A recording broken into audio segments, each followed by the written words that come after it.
Hello, Sandman Nation, and welcome back. Another great weekend of NFL playoff football, an incredible CFP Championship game where we are waking up in a world where the Indiana Hoosiers are national champs. And the realization by me that I won a pretty big bet with Mr. Pat Klett. So for that reason alone, That's let's right. get into it because it is time to enter Sandman Sports. As always, we've got the wonderful, quite handsome, multi-talented Pat Klett with us, and of course, the one and only Mr. Bill Sanders, the Sandman. Guys, hope you're doing well. But Pat, as I was prepping for this, I got very giddy as I suddenly remembered that bet we made several weeks ago. Do you remember? I don't remember the bet. Is it like do you have it written down? Because if you don't have it on paper, it's probably not valid. I made you not sign binding. it in blood, so we've got it.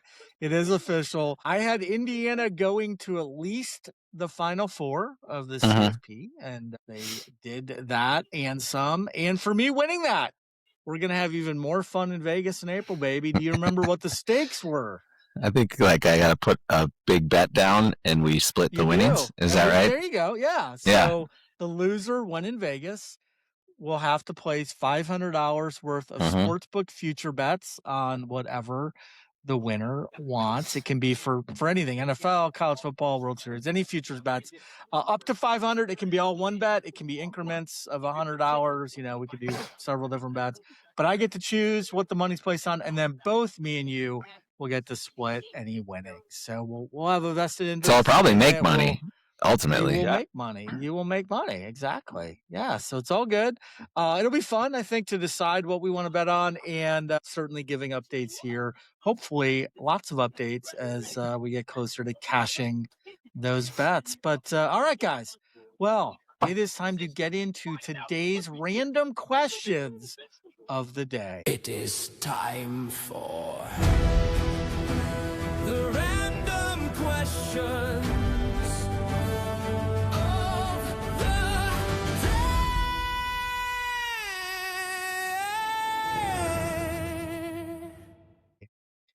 And Pat, it is your turn to go first. So hope you're ready. Last week I was pretty generous with Bill's question, but I can't do it 2 weeks in a row. Sorry, man. So here we go. Okay. Here's your question. All right.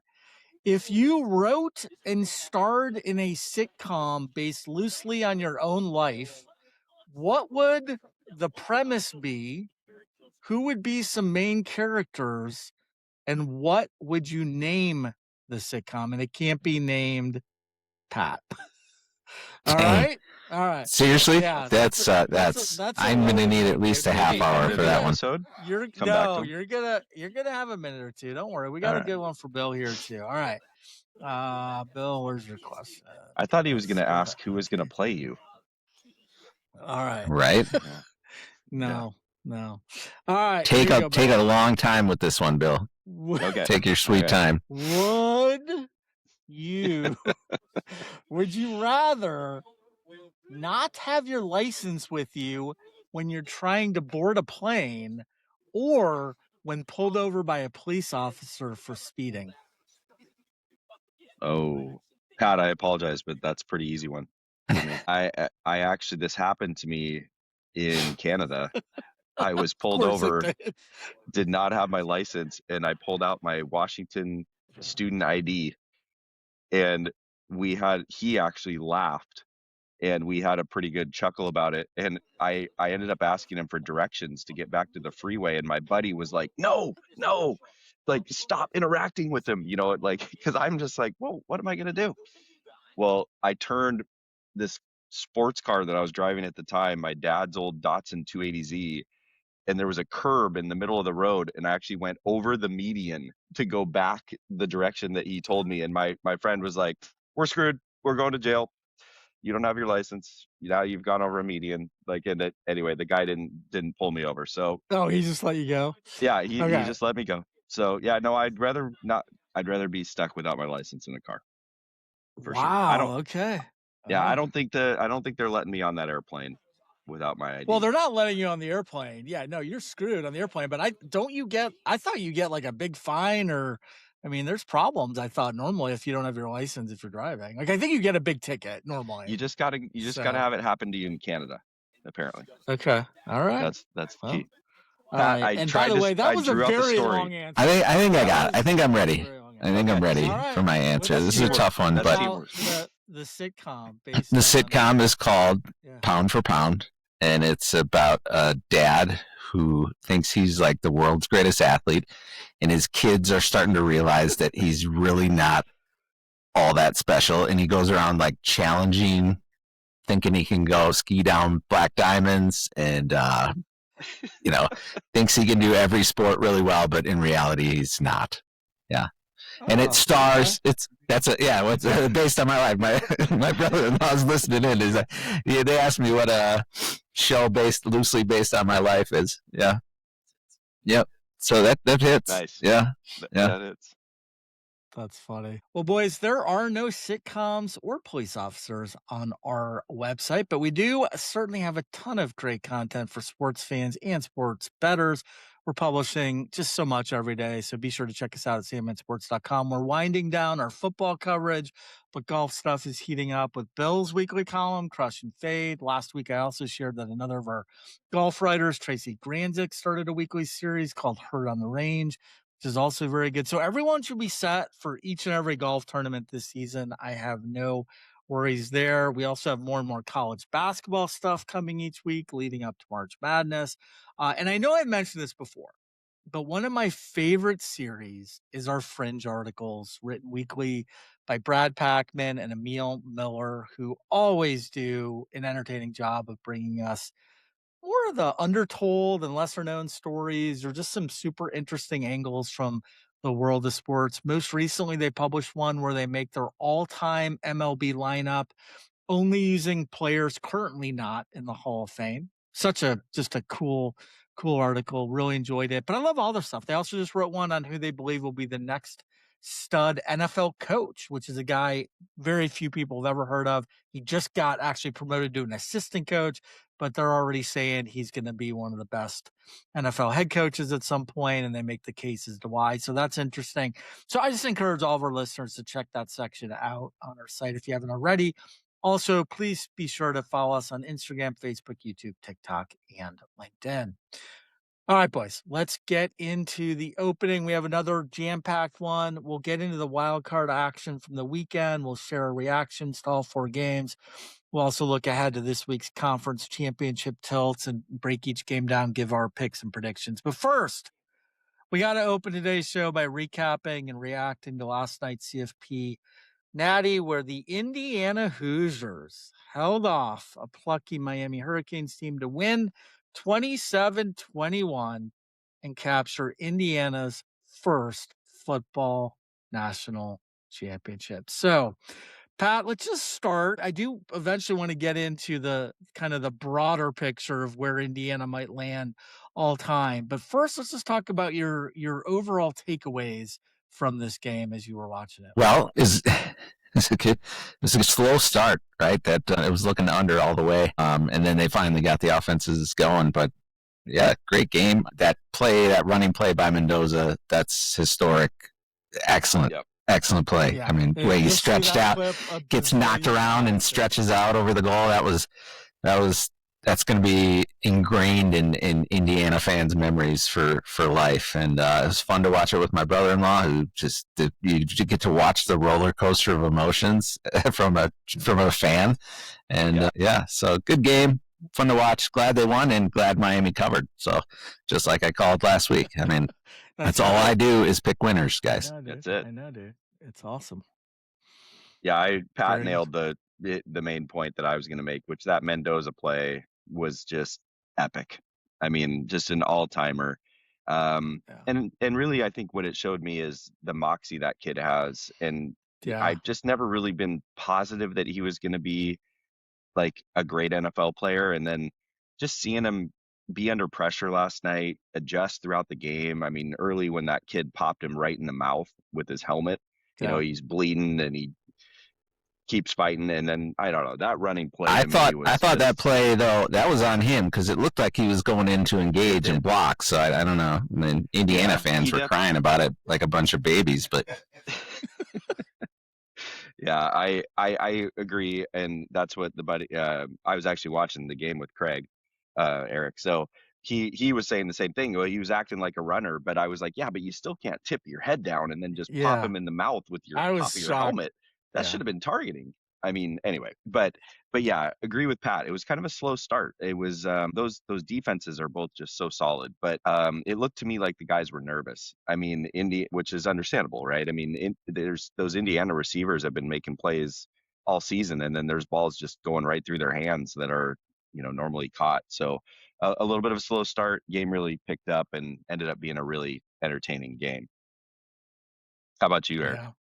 Yeah, I got a few reactions. One, you both kind of hit on that. Fernando Mendoza is one tough dude. I mean, he was hit hard last night several times. Obviously, that iconic fourth down touchdown run, but even throughout the season, he had been popped quite a bit and just always seems to get back on his feet, shakes it off, keeps going. Which brings me to my second reaction. If I am the Las Vegas Raiders, I am talking with the NFL to see if I can officially draft him right now. I mean, seriously, this guy has it all. He is exactly what the Raiders need. An arm, the ability to run when needed, moxie. You said that word. I love that word. Toughness, leadership, everything. I mean, draft this guy as soon as you possibly can, Raiders. Although I will say I had to laugh because I texted you two before the game saying my son Cooper shared with me the over-under on the number of times Mendoza would mention God in his post-game interview on the field. By the way, the answer was 3 times. Yeah. It went over. Yep, I watched that. Yeah, went over. So, and then that was like the interview, like right after, and that's what it was referring to, like on the sidelines or on the field. But then on the stage, when interviewed, 20, 30 minutes later, again, after getting the trophy and they're celebrating, he mentioned God another time, giving him all the glory. But then 2 sentences later, guys, on live TV, he screamed, "Let's fucking go." Literally, I don't know if you guys saw that. No, I didn't. But I had to rewind it twice to like make sure that's what I heard. That is genuinely what he said. Reese Davis, credit to him, he just kept going. But it was just out of character for him to for him to say that. And later he said he just got caught up in the moment, and Signetti actually blamed himself for his potty mouth rubbing off on Mendoza over the season. So I thought that was pretty funny and a little surprising. Speaking of Signetti, he delivered one of my favorite lines of the night. After the game, it was so nice to see him just genuinely be happy and excited. No scowl on his face. He just was able to really enjoy it, which I love seeing. And the reporter asked, "How are you going to celebrate?" Without missing a beat, he simply said, "I'm going to have a beer." And it was just classic Signetti. I'm going to have a beer. Freaking. He deserves it. Yeah, exactly. The game itself, Mendoza was great. He deserved the MVP, but that Charlie Becker kid, their wide receiver, he had 2 incredible clutch catches in the fourth quarter. He misses either of those, we could be talking a different result here.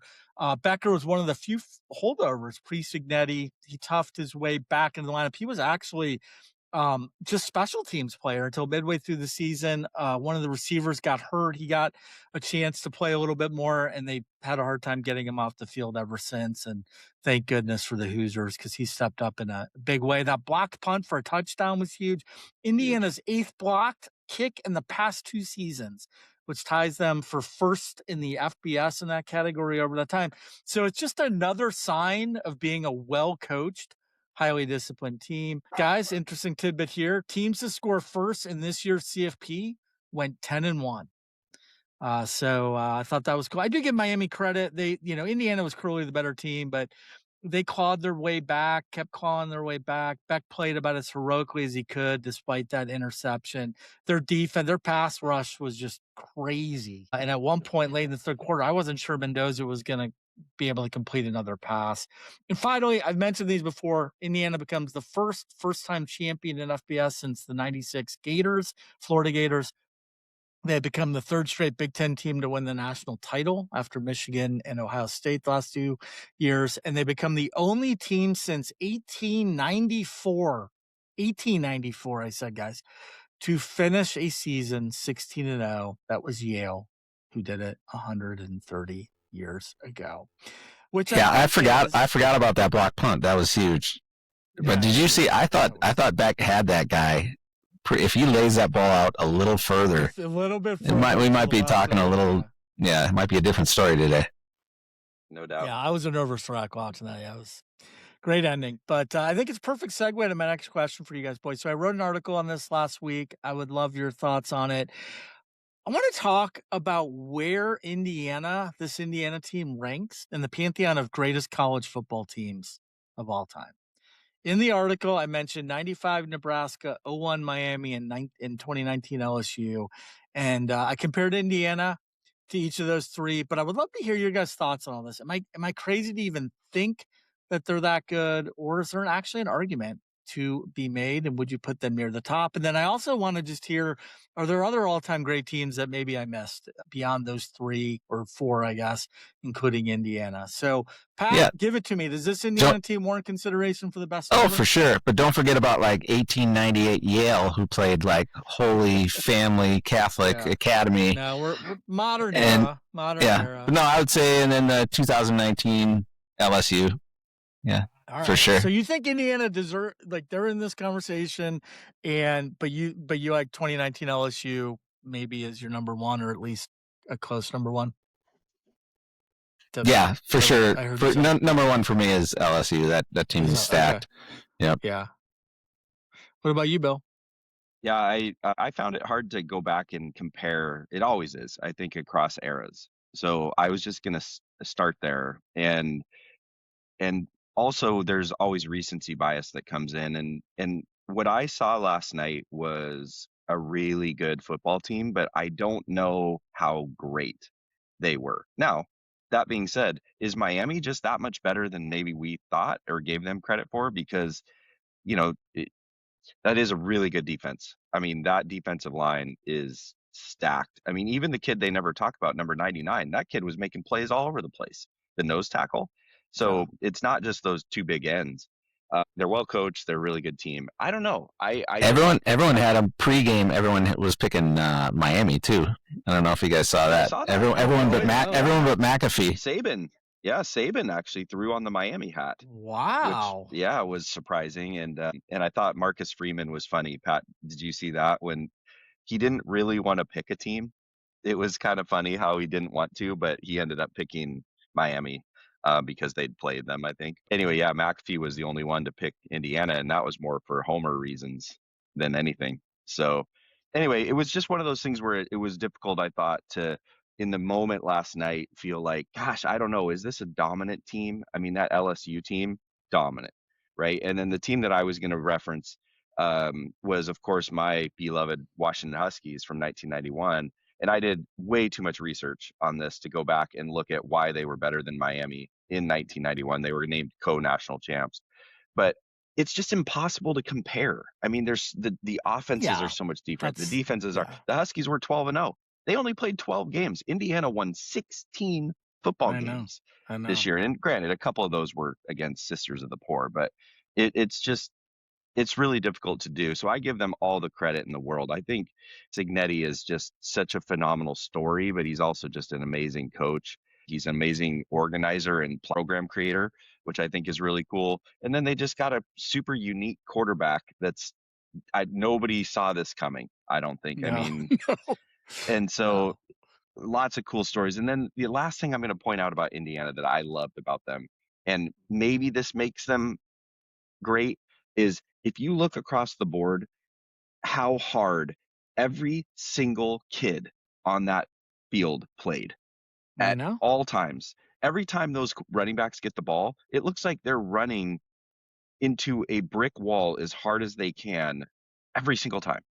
And I just think that says something about the culture that was created and just how impressive they are as a team. So I don't know. It's hard for me to do it across eras. Eric, I'm It's curious to hear hard. what you have to. What's your Yeah, and breakdown? as I mentioned, I wrote that article, but I will just share a few things from that where I compare the teams. So 95 Nebraska, I mean, they definitely have a case. They went, 12-0. So like you said, but back then you only played 12 games.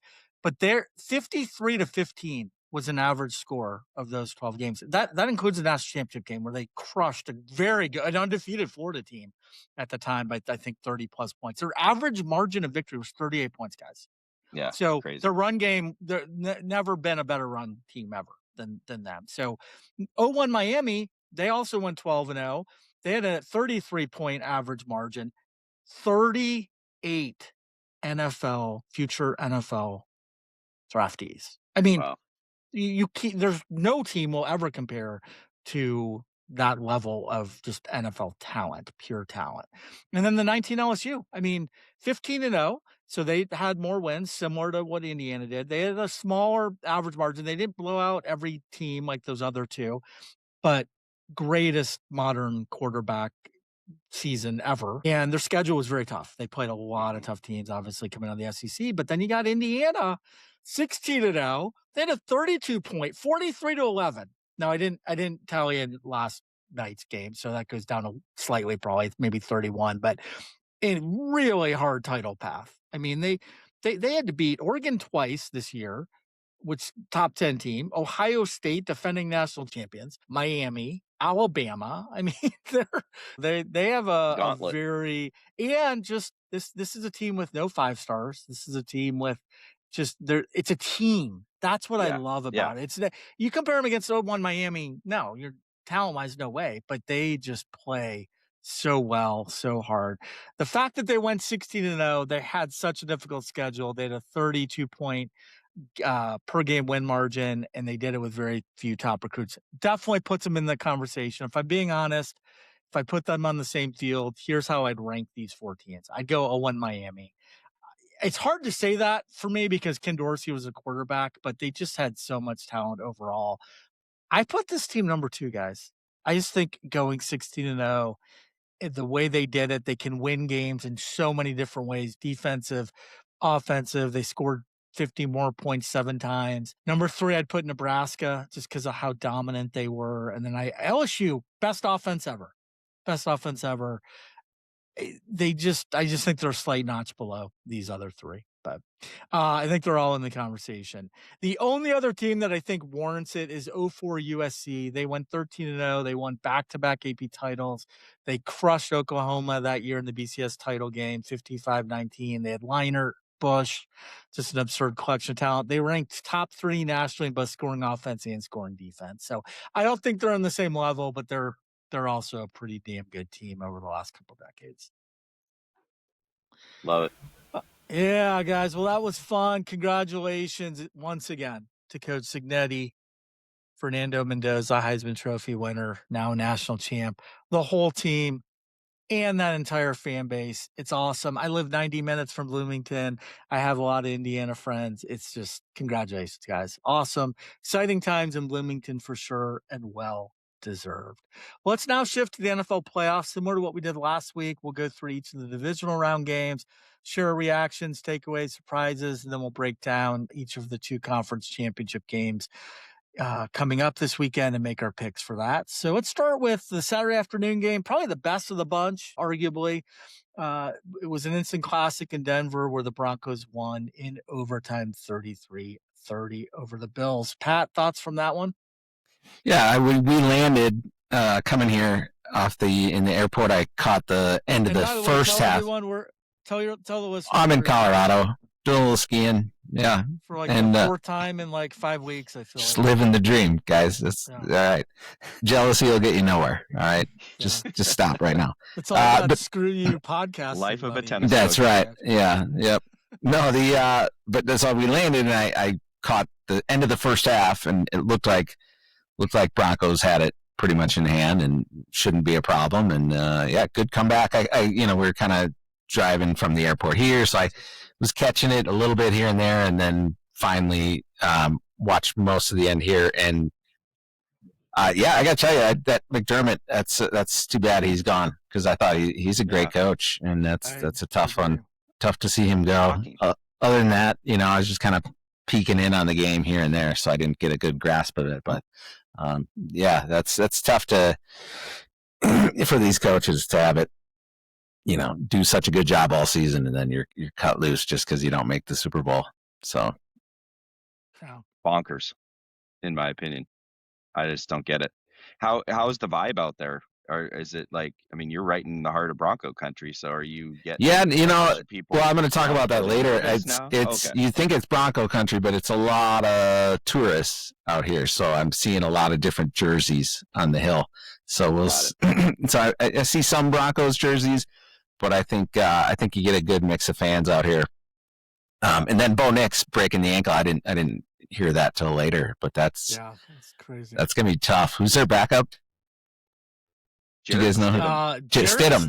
Stidham. Yeah, that's I had to look that's a bit of a downgrade, but I had no idea. That's a little bit of a downgrade. But think about Nick Foles. Yeah, that's true. He could be the next Nick Foles. You just never know. What about you, Bill? Look, I found myself at the end of this game just feeling awful for Josh Allen. Yeah. That was my thought. I don't know why I love that guy, but I love that guy. He's just such a fun player to watch. I'm not a Bills fan, so I don't necessarily root for them, but I just felt awful for him. And the dude, can you imagine that you just leave everything out there on the field every game, every year in the playoffs, and it's never quite good enough? And is it his fault? Sure, at times he could make plays or not fumble or not throw that pick or whatever, but so much of football's out of your control, and I just felt so bad, I guess, for him. That was my feeling about Buffalo. A great game, as Eric mentioned. The other thing is that I felt bad for Bo Nix. Never been a Bo Nix guy. He's terrible. He played at Oregon, so of course there's some issues there with my fandom, but he seems like a great kid. He's had a good year. It's cool. It would have been a way more entertaining game, I have a feeling, if he's ready to go this week. But yeah, just kind of overall the outcome of this game, I didn't really care from a fan standpoint, but I just felt bad for the two quarterbacks. So that was kind of my takeaway from this. Total bummer. Yeah, perfect, Bill. Me too. I've really been rooting for Josh Allen and the Bills. This should have been their year in a watered down AFC, but those turnovers were just brutal. The Bills are now the only team in NFL history to win playoff games in 6 or more straight seasons without ever winning a Super Bowl. Every other team to do that won at least 3 Super Bowls in that span. And I couldn't believe this. Allen is now 0-7 all time in overtime games. Yeah, period. That was shocking. In every game, just not even just playoffs. That's crazy to me. All that said, and I'd be disappointed if I were a Bills fan, but as you both mentioned, shocked go ahead. Yeah, he's kind of the modern day Dan Marino. A lot of people like him. He puts up good stats, but playoffs have not been kind to him. Yeah. I'm shocked though that they fired Sean McDermott. Yeah. The guy made 7 straight playoffs. I get he hasn't made the big game, but I just would say be careful what you wish for, Bills Mafia. Yeah. Be careful what you wish for there. He knows his stuff. They haven't had a ton of breaks in the past, I will say. But I will say this. He made, in my opinion, I've talked about this, I've written about this. It drives me insane. I get it, but in my opinion, he made a big blunder by not taking the ball first in overtime. Oh yeah, I saw that. I just don't understand. Again, I do understand there's benefits to both, but to me, the biggest benefit is you're guaranteed to get the ball at least the same number of times as your opponent, and in many cases more. And in that case, Denver got the ball one more time than Buffalo, and that's all they needed, and they won. So I don't know. It's I think that was I would never do that if I was a coach. I would never take it. I would never defer. And yeah, Bo Nix breaking his ankle, just terrible. All right, well, let's talk about the Niners at the Seahawks. I'm sure Bill is chomping at the bit to talk about that one. Thoughts from that one, though, Pat? I'll make it quick. We talked last week, and my prediction was right. I thought they just farted all over farted all over them, right? They crushed them. We and once it got out of hand, we just really didn't watch much of it. It was just a beatdown, and it's fun to see. It's fun to see a game like that, I'm sure, for you, Bill, where you don't have to sweat anything and you got the game in hand off the jump. That's got to be a nice feeling. It reminded me a little bit of the Super Bowl against the Broncos. It was just never super in doubt. I mean, Peyton Manning, ball goes through his hands in the end zone. Seahawks jump on top of him right away in that Super Bowl. Rashid Shaheed, what an electric moment there to start the game. Takes the kickoff back. I loved seeing Eddie Pinheiro try to trip him with the slide tackle. Oh God, that was. I mean, and so that was great. But yeah, just look, the Niners were the worst team left in the playoffs. So I think Seahawks fans realize that, and they don't need to look dominant. Yes. Blew them out. Yes. I did not see that coming. I did predict that they'd win by double digits, but I thought it would just be a closer game in general. Just a couple of crazy stats to throw at you guys. San Francisco's wide receivers had 3 catches. 3 catches total in the game.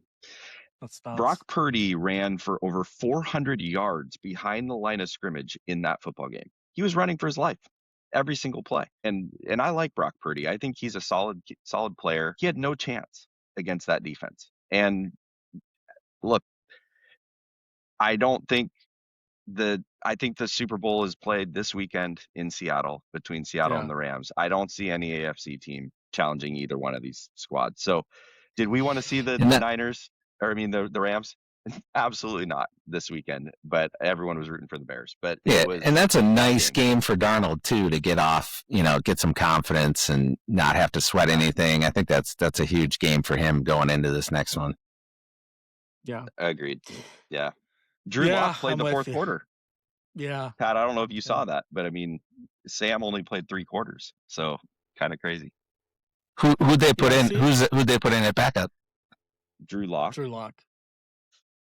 And he handed the ball off every time for the whole fourth quarter, basically. But yeah, it was just a blowout. So fun one. Eric, what'd you think? Yeah, Seahawks are really good, is what I thought, especially their D. I mean, everyone talks about Houston's, and rightfully so, but Seattle's number 3 overall, number 2 against the run, number 8 against the pass. They win 41-6 despite Darnold just playing 3 quarters, 124 passing yards, 1 TD. Start of the game was Kenneth Walker, who might have had his best game of the season with 116 yards rushing, 3 touchdowns. Down. Yeah. Niners couldn't do anything. McCaffrey was limited to 74 total yards. Purdy was just running for his life, as you mentioned. So, yeah, I'm with you. I do think if Seattle wins this game, they're winning it all. I think if the Rams Patriots play each other, I think it could be an interesting Super Bowl. But yeah. All right. Well, let's get into Sunday. Texans at New England. What do you got on that one, Pat? I was on the hill shredding that fresh pow, bro. So I don't even know. Didn't watch much of it. Watched a little bit of the second half. That, I mentioned last week that defense has to keep opponents under 13 points because Stroud, that offense couldn't do anything, especially without Nico Collins. Stroud looked like he never played a snow football game in his life, and they just had no chance. So that's too bad. That's too bad for that defense, because that is a elite defense that just doesn't have any support from the offense. So, yeah. Yeah, I had weather, huge factor in this one. CJ Stroud, brutal. Those are my 2 points. It's interesting, CJ Stroud. He had an amazing rookie year, and then what has happened? Like, I wouldn't think that it's weapons, and I don't know. It just I understand the weather was brutal, but boy, he almost got pulled from the game. I mean, it was that bad. I know. So, but yeah, kudos to the defense. I mean, Houston. I had a text thread going with some buddies this weekend. It's Houston and the Seahawks, top 2 defenses, and we were kind of arguing about who's better. But that Texans defense, and Will Anderson, man, I love that kid. He is just a game wrecker. And New England advances, and then they get Denver without Bo Nix. So it's interesting to see, I don't know. It's going to be a fascinating game this weekend on the AFC side. See what happens. Yeah.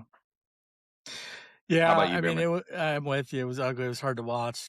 8 total turnovers between the two teams, most in a playoff game since 2015.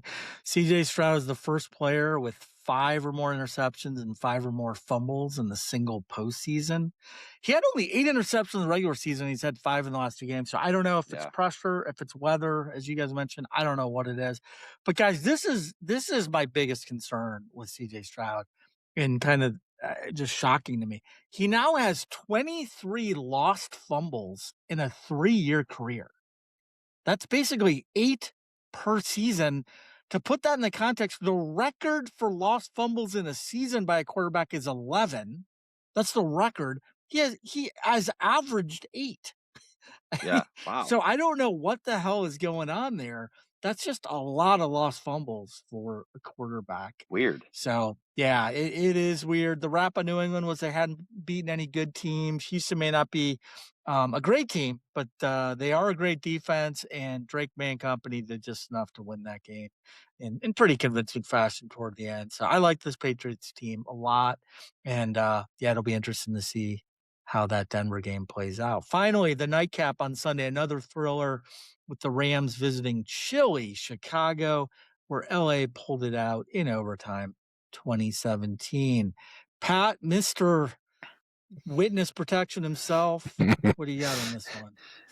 Yeah, similar snow game, heavy hitting, fun. I mean, that was the game of the week for sure. We saw 2 of the greatest plays in football this weekend with the Mendoza run and the Caleb Williams throw. I know. And unfortunately, the Bears didn't cash in on that, and they didn't want the greatest throw ever to go down in history. So now we might not even remember it 2 weeks later. Unfortunately for everybody involved. So, but that was amazing. Yeah. That was amazing. Yeah, you know, a good run. They're a young team. They'll probably, that NFC North is going to be good again next year. It was tough to see that end, I'm sure, for a lot of Bears fans, but they'll be back. They'll be tough next year. They got so much young talent. So yeah, but that's a tough way to go down. And Stafford, you know, that veteran presence, I think that was huge. Being able to just kind of manage that game. You know, you're not going to put up great stats, but just did a good job working with what he had and you know, not turning the ball over, which is the Bears' calling card all season, and couldn't really get it done. So anyway, yeah, great throw, one of the greatest throws ever. My son, you know, he's kind of over it. No, he took it like a champ. He's just like, all right, I'm done with football, on to golf. So yeah, okay, that's good. Mature perspective. I'd probably For sure. be crying as a younger Seahawks fan. I mean, Pat nailed the play. Just insane on so many levels from a gambling perspective as well. That play. I know. Believe me, I know. Not sorry, happy. Eric. Okay, yeah, I'll let you dive into that one. I was getting text messages from guys just like crazy. It was just such an insane scene. But the Cardiac Kids, the Bears, I mean, what a fun team. I mean, they just kept finding a way to do it. I found myself thinking Ben Johnson will have him right back next year. He'll learn from some of his mistakes. I think Caleb Williams will learn from some of his mistakes. I think he answered the bell. A lot of people are Caleb doubters. The kid, again, we talked moxie. He was just showed up in big moments so many times in the season. So kudos to him for that. And ultimately, the Rams were destined to play the Seahawks in Seattle. That's how all of us feel in Seattle. This game was looking like it was a chance that the Bears might come back, and somehow we'd be playing the Bears this weekend. But destiny, Stafford, Darnold, Rams, Seahawks, McVay, McDonald. So bring it on. It's going to be a fun one this weekend. Yeah, I haven't lost too many bets off of 16-yard Hail Marys before, but it was incredible.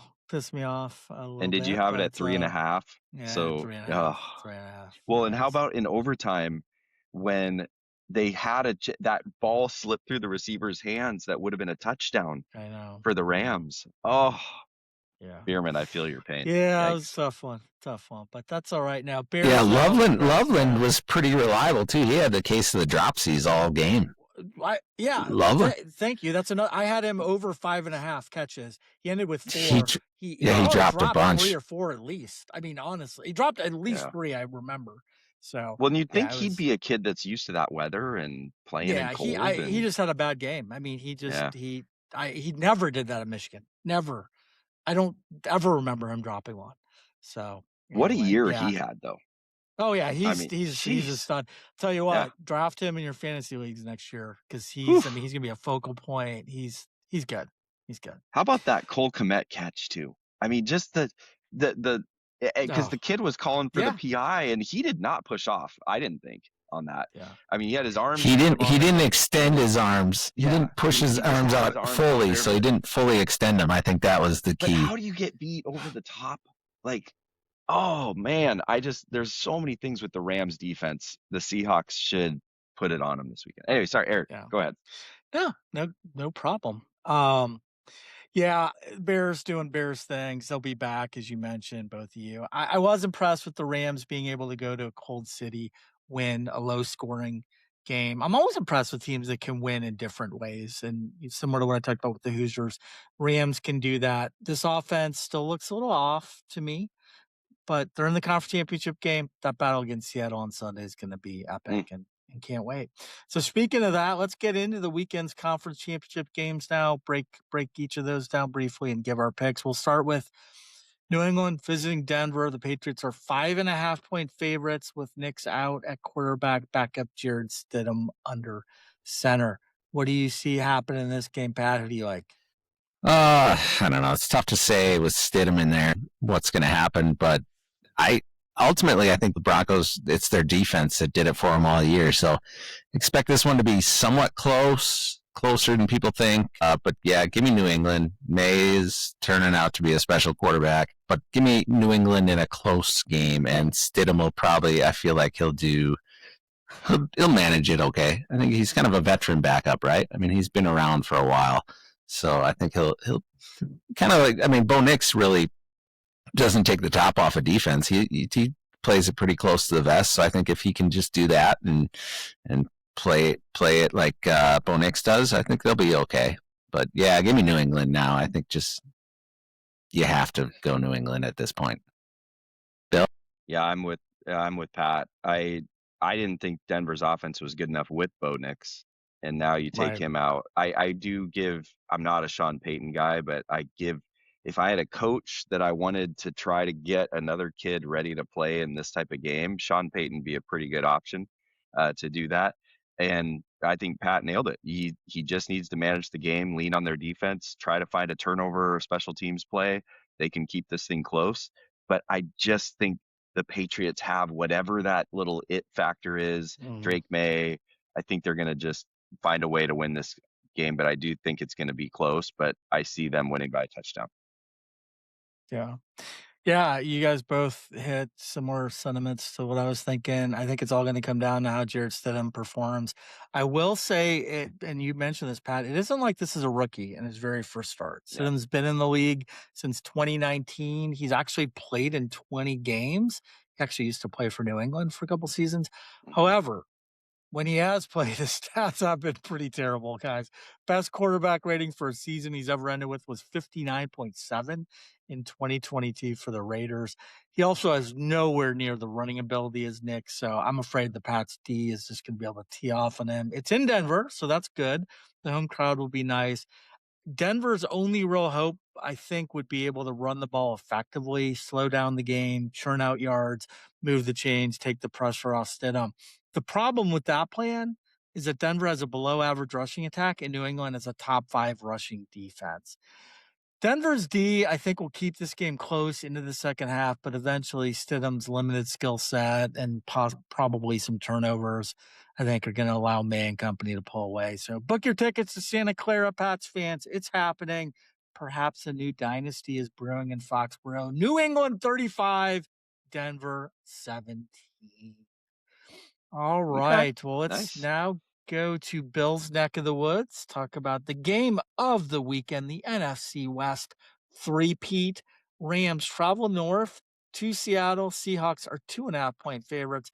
LA won the first matchup 21-19 at home. Seattle won a month ago at Lumen in a high-scoring affair, 38-37. So 2 games, 2 different winners, 2 very different ways the game played out. and a 2.5-point spread. Who do you like here, Pat? Well, I think whoever wins this game, you're looking at Super Bowl champ. Two solid teams. The fact that it's in Lumen, that's going to help. I don't know what the weather's supposed to be like, but man, I got to go with partly cloudy. Yeah, I mean, based on what I saw Darnold do last year in the playoffs, I think maybe a little bit of that will creep in. He'll hold the ball too long. Jared Verse will strip, sack, fumble, recovery, and give me the Rams. And the Rams defense coming up. Sorry, Bill. I hate to do it, but I gotta go with the Rams. I've been riding them all season. I'm gonna keep going with the Rammies. But I'm sure you've been on Stafford's bandwagon all year, and rightfully so. I mean, the guy's just a phenomenal player. He's incredible. Yeah. Yeah. I see it. This is a coin flip. But I mean, I like the Seahawks, and there's multiple reasons. A, I'm a homer.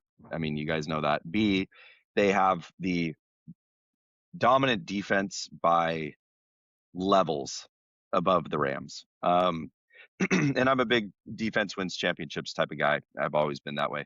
C, they're at home. Pat mentioned this. Lumen is going to be going absolutely bonkers. And D, the Rams just come off an overtime game. Excuse me. They come off the overtime game. They had to travel to Carolina, come back. They had to travel to Chicago, come back. Now they got to go on the road again. Is it a short week for them? Is it it's a shorter week, I suppose, right? Because they still have a week, but travel is going to catch up with these guys, I feel like. And I just think the Seahawks being at home, ultimately, this team's really found a way to run the rock. Eric mentioned Kenneth Walker, huge Zach Charbonnet injury, tore his ACL out for the season, which is a bummer because he's been the touchdown scorer on the ground for the Seahawks all year. But I just think the Seahawks team is too good, boys. And they're just going to find a way to get this thing done. Each time they played, 3 points. Came back from 16 points down last time they played in the fourth quarter to win. So it's going to be a close game. Yeah, that one seed is a huge advantage. And to have a blowout win where you can rest everybody in the fourth quarter, they're going to be rested. That's a huge advantage. But yeah, we'll see. Should be a good game. Should be a good game. Yeah, I'm hoping so. And honestly, I'm not one of those guys who is crestfallen. I'll be disappointed if they lose, but it's just been such a fun season. I'm not sweating. Not everything rides on this. I mean, for me personally, I just think it's been such a fun year. They're going in the right direction, similar to what we talked about, the Bears, Ben Johnson. So to me, this game is gravy. I see the Seahawks winning. That flag raise is going to be off the charts. Quick little thing before Eric goes. 3 times the Seahawks have played in the NFC Championship game at Lumen Field. They're 3-0. In each one of those games, Paul Allen, the owner, raised the flag. Well, Paul Allen has passed, and he's obviously not going to be able to do that. So there's a lot of talk out in Seattle who's going to get that crowd hyped and going. I've heard Beast Mode. I've heard Pete Carroll, which seems crazy to me. I've heard Marshawn Lynch, or maybe I already said him, Richard Sherman. But I think it's probably going to be Jody Allen, and they're going to put something up on the screen of Paul Allen. And the city of Seattle is going to go absolutely bonkers. The guy saved football in Seattle. He was one of the best owners in football since past. This team goes to 4-0 this week at home in the NFC Championship game. I just feel like it's destiny. So, wow. Yeah, this one's tough for me. Seattle looked amazing against San Fran. That D is incredible. Second week in a row, LA's vaunted offense just goes in spurts without clicking at all. Sometimes they do great for a quarter or two, but I don't know. I'm a little nervous about them, as I said last week too. It was nice, as I mentioned earlier, that they found a way to win in Chicago. But seeing Puka and Devontae combined for 7 catches and 80 yards is a little disconcerting. And you just mentioned the travel. I am a little worried about all the travel that they've been doing, and now they got to go on the road yet again. All that said, I like how Kieran Williams carried the show when needed on Sunday with 87 yards and 2 TDs. I just think LA's passing offense wakes up. It is the lesser part of Seattle's D is their pass defense, still very good. But I think we saw a huge scoring outburst by both teams. And as you mentioned, Seattle had to come back from 16 down last time. I think Puka, Devontae, those tight ends have a big day. And guys, I'm still waiting for Darnold to Darnold, and Sunday feels like the spot to happen. So yeah, I hope not. But it could happen. Rams 28, Seahawks 24. It'll be close. Good game. It'll be close. All right, gents. Well, nice job. And we'll know our Super Bowl matchup soon enough. But let's get into the rest of the show now, because second straight week, we are going to skip our Stone Cold Lock section this week just because we had a longer opening. But we'll come back soon, probably next week. If not next week, we'll come back with it the week after the Super Bowl and get deep into our golf picks and our golf format each week as we did last year, with a couple changes. We've got a few minor changes we're going to make to that format this year. For today, we're going to get into Nailed It for week 20 in just a moment, then our hot takes, and we'll finish with our top 5, where it's all relative. And of course, we'll still have plenty of fun and shenanigans along the way, including Pat reciting the Iliad as Colonel Sanders. So stay tuned for that fun. All right, guys, it is time for the segment Sweeping America. It's time for Nailed It.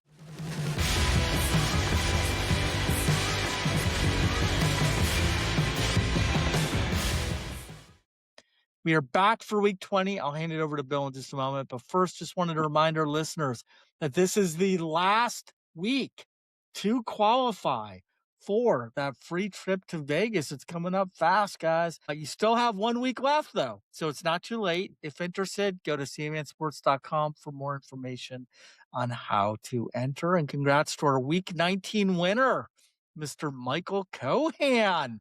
Oh, nice job, Dr. Mike. We'll see you again for the Super Bowl finale edition in just a couple weeks, Mike. So nice. Congrats there. For our updated standings, guys, I'm making a late season push. I love it. So I got 3 points, Pat 2, and Bill 1. So our current standings, Pat has 47. I have 44, and Bill is 41. Bill, we still got the 10 question one of the Super Bowl, is huge, but you need to close. You need to have a big week this week, I think. All right. So, all right, Bill, get us going. Yeah. So for the last Nailed It before the Super Bowl, for all you guys to qualify, these are going to be we're trying to get Pat out to the slopes. These are going to be quick fire Nailed It questions this week. right. Okay. So here we go. These are simple ones. All football related, all championship round related. Okay. The Seahawks host the Rams. Should be a game for the ages, these two divisional foes. Seahawks are currently 2.5-point favorites. What will be the difference in score in this one? Bierman, I knew you were going to go 4. After I just gave you my prediction. Bierman went 4. He stayed true to his former last segment pick. I went 10. Pat 6. Sandwich in the middle again. Yeah, I know. Eric's making a charge. He's come from way back. Question number 2. The Broncos have backup quarterback Jarrett Stidham in there after Bo Nix broke his ankle against the Bills. How many passing yards will Stidham throw for against New England? Bierman 160, Klett 176, Sanders 108. I went super low. Oh, that feels way too low. All right. The Rams Seahawks over-under is 47.5 points. Yep, still 47.5. How many total points will be scored in this NFC Championship matchup? Bierman 52. Again, staying true to your picks. Yeah. I like that. I probably Bierman. shouldn't have given all my secrets away, but I'm not gonna. Shoot. I didn't write these Nailed It questions with that in mind, just so you know. There's no shadiness. Bierman 52. Klett 47. Sanders 37. Question number 4. The Patriots are 5.5-point favorites on the road in Denver. The over-under is 41.5. Drake May continues his rise to one of the game's elite quarterbacks. How many rushing yards will Drake May have in this one? He's averaging 38 yards per game in the postseason on the ground. Klett 23, Bierman 44, Sanders 24. All right. Last but not least, question number 5. This could be the difference between someone making the Super Bowl Nailed It promotion final or not. K9. Kenneth Walker III went nuts last week, as Eric mentioned earlier. The Seahawks leaned heavily on him. They lost Zach Charbonnet with a torn ACL, which is a bummer. But they're going to be leaning on him probably again this week. How many rushing yards will K9 have in the game? Last week, he had 116 versus the Niners. Klett, 67, Bierman 123, Sanders 88. All right, boys, those were quick. I literally had 88 typed in, Bill. That's so crazy that's too. too low. Yeah, I did. I know. That of all the numbers, right? I mean, yeah. I mean, I'm overreacting. I mean, he just had like his game of the year, but with no Charbonnet, and they're going to be leaning on him. The Rams are not. Yeah, so should be another great weekend of football. Let's get into hot takes. That's right. It is time for CMN Sports Hot Takes, brought to you by Double Take Salsa. Double Take is where craft meets kick, gentlemen. They make salsa and hot sauce with fresh, top-notch ingredients, always putting flavor ahead of heat. The result? A bold taste you can't stop eating, followed by just the right level of spice to keep you coming back. If salsa is your thing and you think you've tried it all, Double Take will change your mind. Learn how to order some at doubletakesalsa.com and check them out on Facebook and Instagram. All right, Pat, you know what time it is. Let's bring it. It's time for hot takes. Yeah, I just pan the camera over. I don't know if you can see that. Can you see that's our week 18 winner or week 19 nailed it winner, Casey? And we're on the hill, and he's not a fan of these kids running around, skiing around with jerseys on. Like, I'm seeing a ton of jerseys. So I've seen a lot of Mahomes and Kelsey, some Denver jerseys out there, a lot of basketball jerseys, and I'm a big fan. He's not a fan. So I just wanted your guys' take on this. I think it's good, too, because you can see as you're skiing down the hill, you're trying to stay with your group. If you got someone who's wearing like a Kevin Durant jersey, you know you're skiing with Durant all day, and you can find him easily. You can spot him easily. So that's part of the deal. But I don't know. I'm curious what your guys' take is on wearing jerseys in general if you're not at a game. I personally like it. I like the fandom. I think it's fun to see. I like seeing all the stars out there on the hill, but curious what your guys' take is on that, especially for adults. I cannot look at Pat. I know. There's so much sun coming in this window. I don't know how to. We're working with what we got this week, guys. We're piecing it all together. It's just the witness protection angle is so perfect. The witness protection. I'll go with my witness protection, boys. You're in Colorado skiing, and Yes. Anyway, I guess I'll jump in here first. I think I don't have any problem with people wearing jerseys. I'm not a jersey wearing guy. I'll wear a Kraken jersey when I go to the game. I'd put my 12 jersey on to go to a Seahawks game, but yeah, so I'm kind of a jersey at the event type of dude, but I don't have any problem with it. And Pat, you bring up a good point of, if I know I'm following KD down the mountain all day, then that is an easy way. My kids, we go skiing now, and my kids, they're so bundled. Everybody got helmets, goggles. The days have changed from the girls' cute snow bunny days of like a headband. They're freezing their ass off, but they've got to look good on the mountain, right? Yeah. So anyway, I don't know, Bierman, what's your thought? It's terrible. I hate jerseys. I hate seeing a freaking jersey. If you want to wear it to a game, fine. Jerseys are terrible. They should all be burned. All right, you're with Casey. I'm going to bring all my jerseys to Vegas and just wear them constantly just to piss you off then. Every day, Pat shows up in the New Jersey. That actually could be a good bet. If I ever lose, make me wear a freaking jersey every day for 7 straight days or something. What would be the worst jersey that Bierman could wear? Well, any Buckeye one. I was going to say, I know it's the Buckeyes, but who? Eddie George? No, I like Eddie George. It'd probably be, I guess Urban Meyer didn't have Urban Meyer jersey. That would be awesome. I don't know that there's any one player. Pat, we have a Christmas idea for Eric. No. For what? Oh, get him a jersey for Christmas? Yeah, there you go. Meyer beat Michigan. How many times did Urban Meyer beat Michigan, Eric? If you give me an Austin jersey that has the number of that on the back, dude. If it's 4, it's Meyer and 4 on it, and that's. Well, I do need some additional kindling for my fire pit. Okay, so, yeah. The fire pit would be lighting up extra special that time. So, yeah. Sorry, Pat. Did you still have more Stone Cold takes? Yeah, that's it for mild takes this week. Okay, mild takes. Yeah. You just call them Stone Cold takes. Or hot takes. Yeah, sorry. I mean, you guys. That was cold. That was a cold take. That was a cold take. Yeah, that's my bad. I will say though, I mean, I was up at 5:30 this morning. It was early. Yeah, I know, dude. We appreciate you making time for us. So my hot takes, not my Stone Cold takes, my hot takes.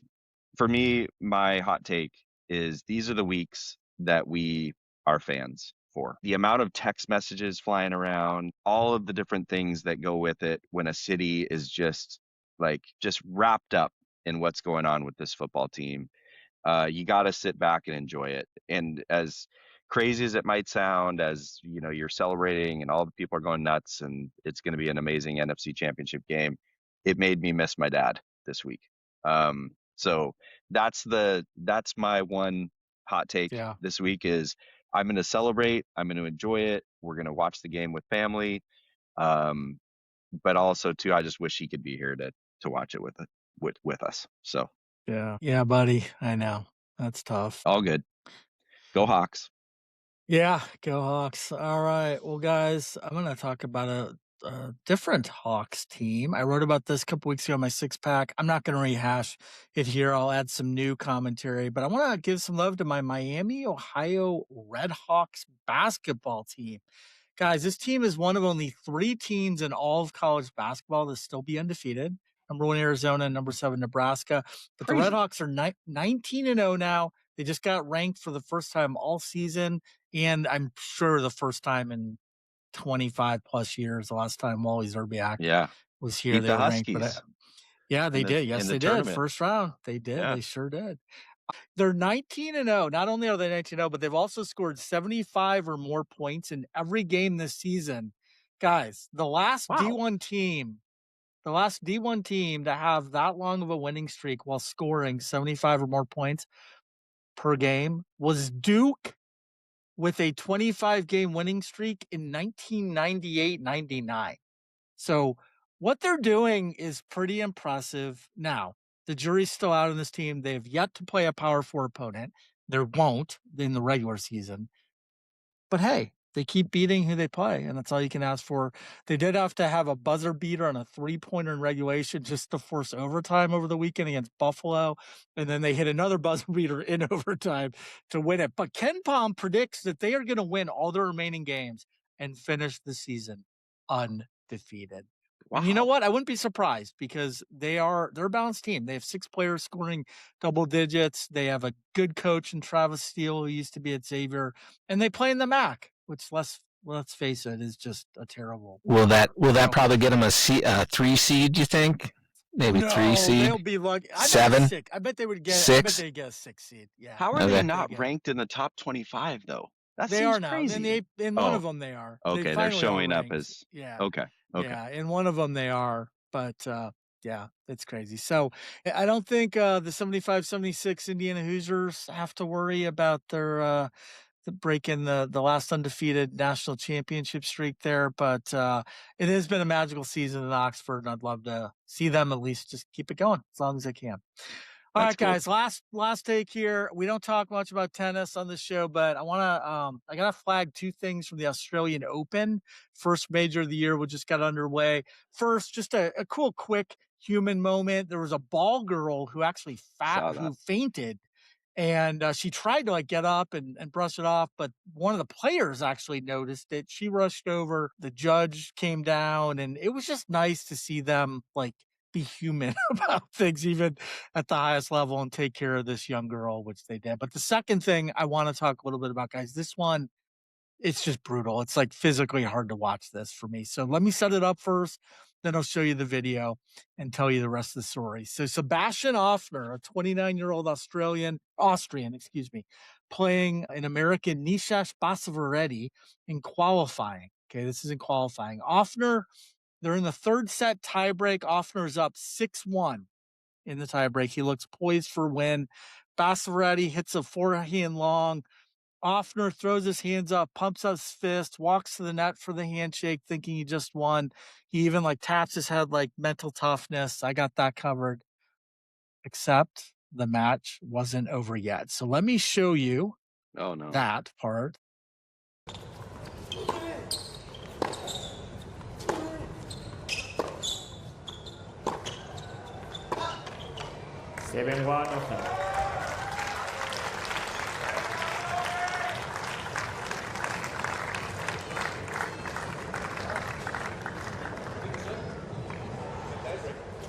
Okay. Yeah, because they play it to 10. It's a super breaker. So in regular events, the tiebreaker goes to 7, but at Grand Slams, even in qualifying, third set tiebreaks go to 10, not 7. Even after that mistake, though, guys, he just needed 3 more points. Oh, no. His opponent needed 9. So despite the faux pas, Offner's still looking good, right? Nope. Offner, he couldn't come back mentally from his premature celebration. That emotional release was already gone. Bassaretti slowly clawed back, point by point. Momentum completely flipped. Eventually, 16 points after Offner thought he'd won, Bassaretti closed it out 13-11. Just heartbreaking. It's really one of the more cruel, like mentally cruel things you'll see in sports. People talk about choking and pressure or being soft. That's not this. This does happen when your brain turns the switch off because it thinks you're done. It thinks the job is done. And once that happens, it's almost impossible to get back to that mentally tough spot where you were that actually got you to that place to begin with. It's cruel. It's just cruel. And honestly, tennis is one of the more, and Pat, you know this. I mean, it's one of the most mentally unforgiving sports, in my opinion. Well, it's one of the sports where momentum can change on a dime. Like yes. Like all of a sudden, once it turns, it's really hard to turn it back. Yeah, that sucks. And those kids, for those journeyman kids who are in the qualifiers, they're not. Every win is like their travel expenses for the next tournament, and those wins and those points are so huge for them. That one's got to be tough to stomach. Yeah. All right, guys. Well, as I said, we're gonna take a pass on Stone Cold Locks this week, but we'll be back soon with our golf picks for each week going through the rest of the season. But we're gonna go right to our top 5. And guys, with the holidays behind us, plenty of time I'm sure we all spent with family. It got me thinking about something fun for this segment this week. I want to know who are some of the best, or just simply our favorite, sports relatives of all time. These can be related in any way: brothers, sisters, fathers, sons, cousins, any family combination. The only requirement is at least 2 people or more from the same family reach some sort of high level in sports. It can be as a player or a coach. It can be from a team sport. It can be from an individual sport. And guys, the Mannings are just too obvious of an answer here. So they are off the board. You cannot choose the Mannings, but everyone else is in play, and you can use whatever criteria you want. Greatest, most accomplished, most entertaining, or just your personal favorites. However you define best or favorite is up to you. All right, Pat, start us off with your 5 and 4. Well, Bill probably didn't know we'd be talking about tennis this much on the podcast, but it's just our way of making up for him talking about soccer. So we're going to... It's fair. Yeah, it's fair. I'm going to start with John and Patrick McEnroe. Okay? Oh, I like it. Yeah. Not only for what they did in their careers. Actually, John was a decent player. He was in the top 50. He just wasn't as well known as, Patrick was a good player. Yeah, John, everyone knows John McEnroe. His brother Patrick played, and he played at a high level. He was a good player, but what they do as far as analysts, both of them are really good in the broadcast booth. Really? So I went with John and Patrick McEnroe. Love Johnny Mac. But Patrick's actually puts in a lot. He has a lot of good insight. And then number 4, I went with the Alomars, Sandy, Roberto, and Sandy Jr. I know Roberto is in the hall. I don't know about the other ones, but yeah, they were always fun to watch. Good family. I loved Sandy Alomar, the way he caught with the leg out. He had that one leg way off to the side, and Dude, that's good. Give me the Alomars at number 4. Yeah. Nice. For my number 5, I went with incredible skiers Pat and his brother-in-law Casey. Phil and Steve Mayer. Did you go Phil and Steve Mayer? I have Phil and Steve Mayer on my list. I was going to put Phil Mayer as my screen name today. Wow, good yeah, for you. That's crazy. I love the outside of the skiing.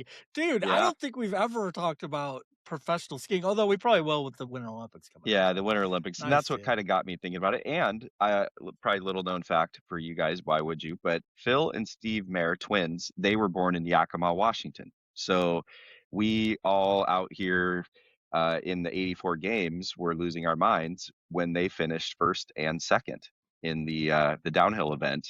And I just thought I had to put him as my number 5 because will that ever happen again? You have to think that will never happen again, where twins will finish first and second in an Olympic event. Pretty cool. So that was Phil and Steve Mayer, my number 5. My number 4, in doing research for this, I didn't know this before, and I thought it was just a cool fact. The Robinsons, Jackie and Mac. We all know Jackie Robinson, broke the color barrier, Brooklyn Dodgers, amazing UCLA track and baseball, football career.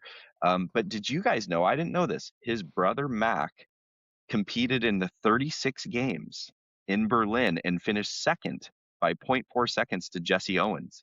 He took the silver medal.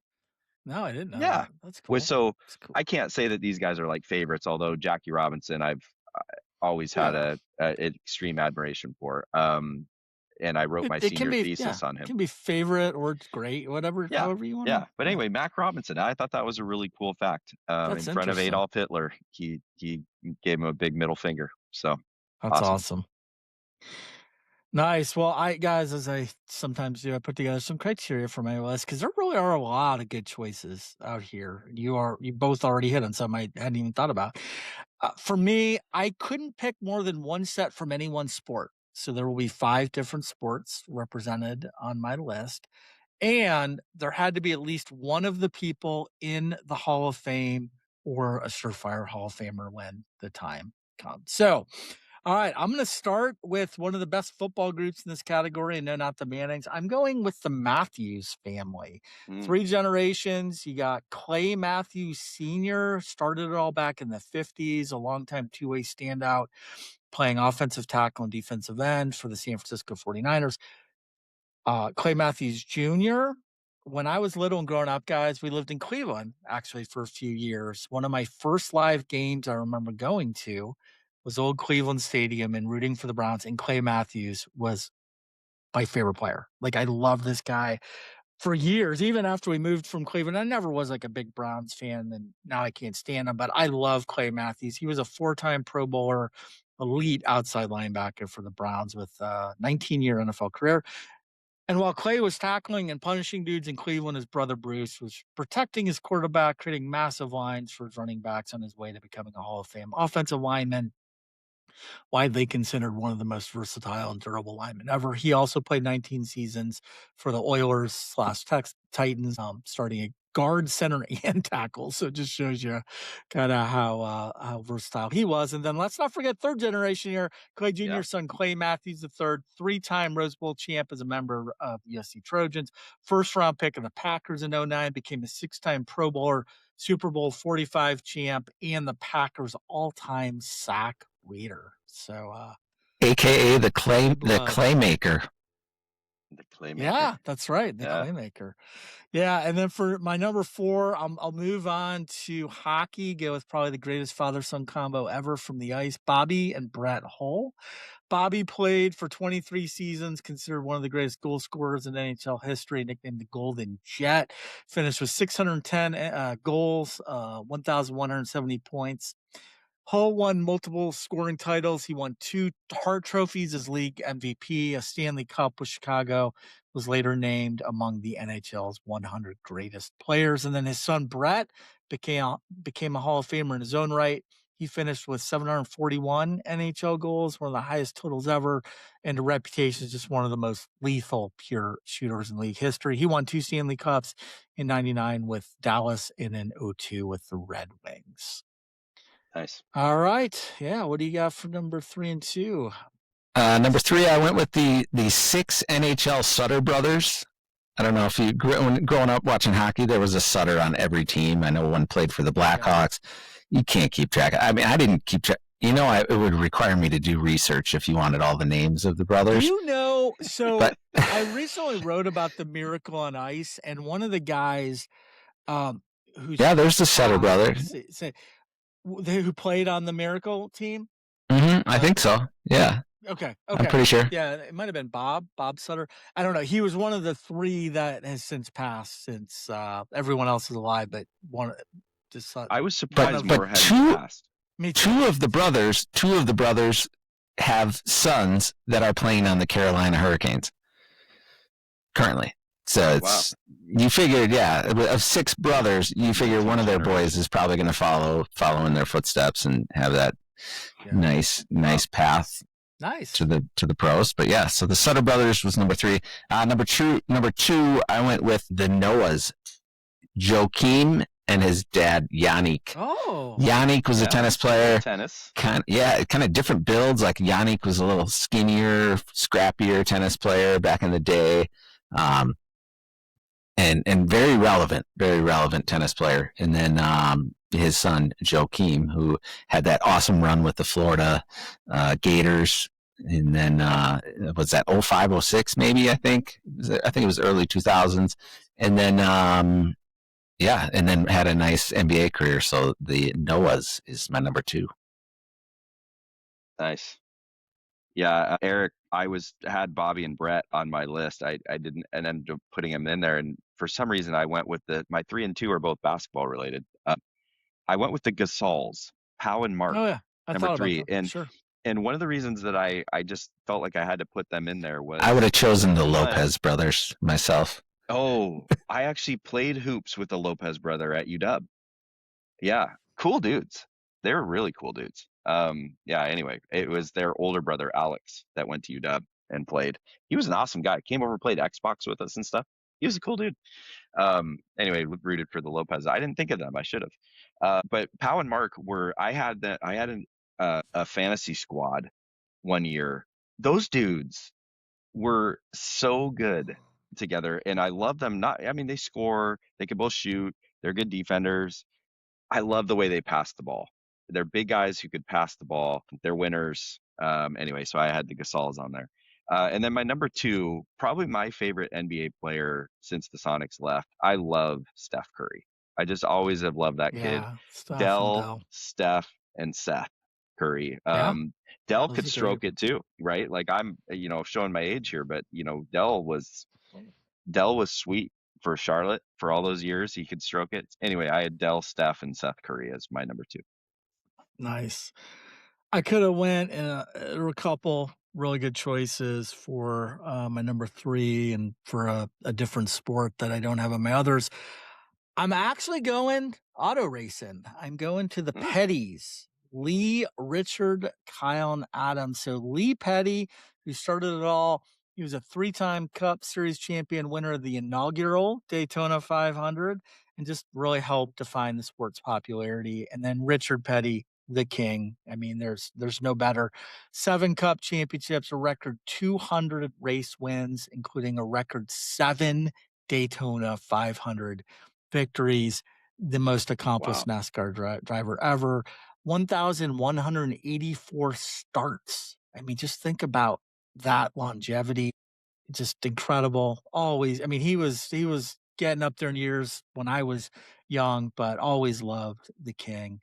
And then, Kyle Petty was a longtime Cup driver and TV presence. And then sadly, 4th generation, his son, Adam Petty, his career was tragically cut short back in an auto accident in the early 2000s, driving accident. So, but the family's name just continues, ownership, legacy, branding, just so much influence. And I thought they deserve a spot on this list. And then my number 2, guys, I'm going to baseball.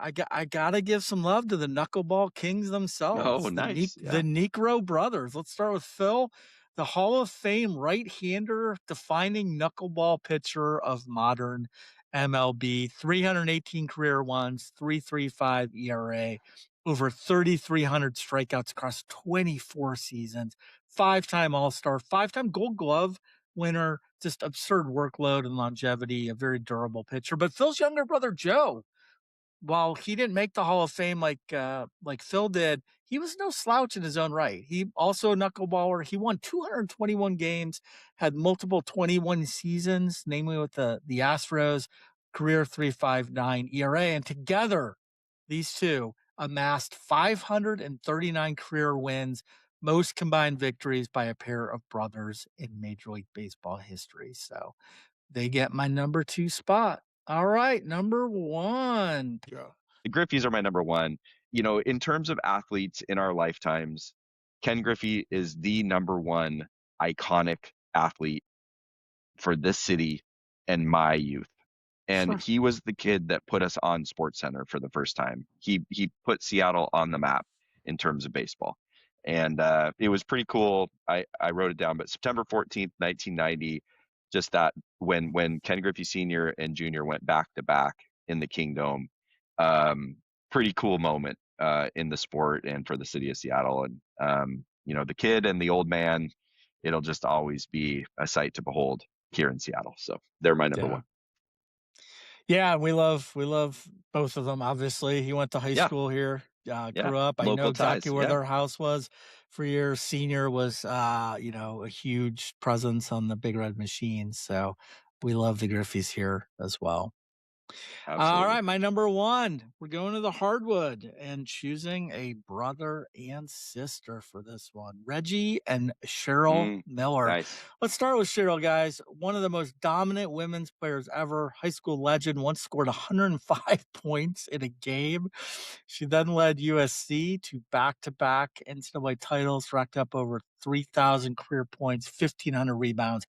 3-time Naismith College Player of the Year, Olympic gold medalist back in '84, became a Hall of Famer, of course, also just a great influential coach and television analyst.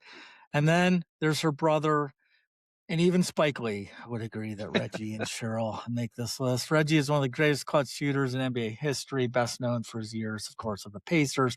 Three-point shooting in an era before all this three-point shooting just became kind of the popular craze. 5-time All-Star, deep playoff runs, iconic moments like 8 points in 9 seconds versus the Knicks. His 31 jerseys retired by his alma mater, UCLA, and Miller was inducted into the Pro Basketball Hall of Fame in 2012. So, got to go with the Miller siblings. Love it. All right, guys, that was fun. Yeah, a lot of good. It was funny. I kind of thought I've been holding off on that topic because I'm like, I don't know if there's enough differences. And now I think we all probably would have had the Williams on there. I had a feeling somebody was going to mention them, so I didn't, but there really was no duplicates or very few duplicates. And there's a lot. When I was researching, I'm like, God, there's a lot of choices here. So anyways, good job. That was fun. Well, Bill, you got anything pools related you want to share with our listeners? Yeah, I'll quickly shout out a couple Super Bowl squares grids. Love to see people jump in those. We have the normal standard one where you get all 4 quarters, or the final score, I guess, is the 4th quarter, and then the reverses. And then we have one that was really, really popular last year called Gold Rush. And Gold Rush squares is when every time the score changes, somebody wins. So there's more winners. And that includes extra points too, right? Includes extra points. Yeah. So it's just a fun one, and I think people really enjoyed that last year. I think in that blowout Eagles win last year over the Chiefs, there were 13 winners. So more people will win. That one's fun. So hope you guys will check those out. Yeah. Are we doing any props pools this year or not? Yeah, I think we'll probably do the props pool. We'll be back for that one too. Cool. I kind of get talked into that one every week, or Super Bowl week every year. So nice. Looking forward to that. And then there's always golf stuff going on, so check those out as well. Yeah, check us out. Lots of stuff going on. Thanks, Bill. Yep. Well, gents, great to see you both once again. Pat, go hit those slopes. Do a couple double black diamonds for us, please. Love those moguls. Thank you both, seriously, for another great show. You both got up early. Thank you to all of our listeners as well for tuning in. Greatly appreciate all of you. I know we all wish we could keep it going today, but sadly it is time to exit Sammy and Sports. Enjoy the second to last week of football this season while you can with the 2 conference championship games. Have a great weekend, Sammy Nation. Peace out and take care. Good luck, everybody.